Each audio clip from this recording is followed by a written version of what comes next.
Well, howdy there, Internet people. It's Belle again. So today, we're going to talk about Trump's taco trap. Okay, so by now, I think everybody has heard about the TACO acronym when it comes to investments, the economy, tariffs, trade deals, and diplomacy. If you haven't, it stands for Trump Always Chickens Out. The idea is that basically at this point, it's safe for people planning their finances or investing to ignore Trump's erratic and unpredictable statements regarding anything he's going to do, because he'll eventually chicken out and not implement whatever it is he said he's going to do. This is likely to leave a lot of people unprepared financially, and some will be left holding the bag. The beginning of this is going to sound like it doesn't necessarily apply to most working class people, but it does. Whether Trump always chickens out is a truism or not is something you're free to debate. But the problem arises when people start basing their personal financial decisions on the idea, or when investors do. Disregarding Trump's statements in hopes of him walking them back ignores the fact that his statements and the uncertainty he creates has real tangible effects on the economy, regardless of whether he walks them back. The uncertainty is now so pronounced and so damaging that people are trying to create certainty by applying the idea that Trump will chicken out. Therefore, they can ignore it.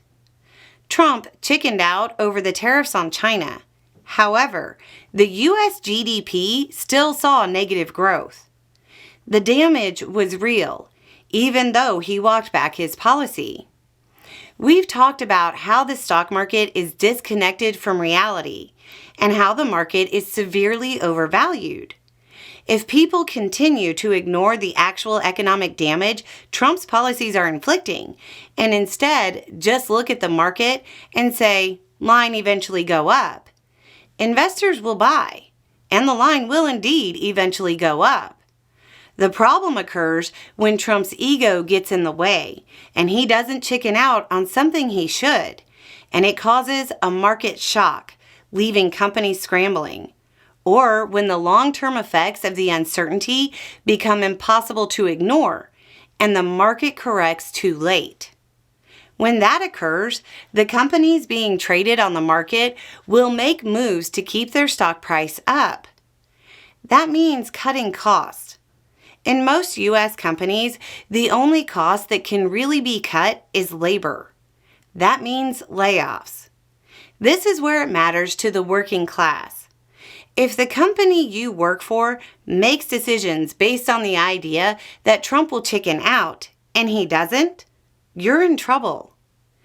Remember when the companies were importing extra supplies before the tariffs kicked in, and that helped keep companies afloat? If they start acting like Trump will chicken out and he doesn't, that company doesn't have supplies built up, so they have to pay more for them, which means prices go up, which probably means less customers, which means less profit, which means less jobs.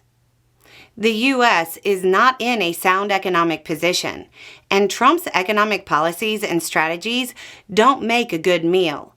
It'll be the working class that has to eat it when it spoils. Anyway, it's just a thought. Y'all have a good day.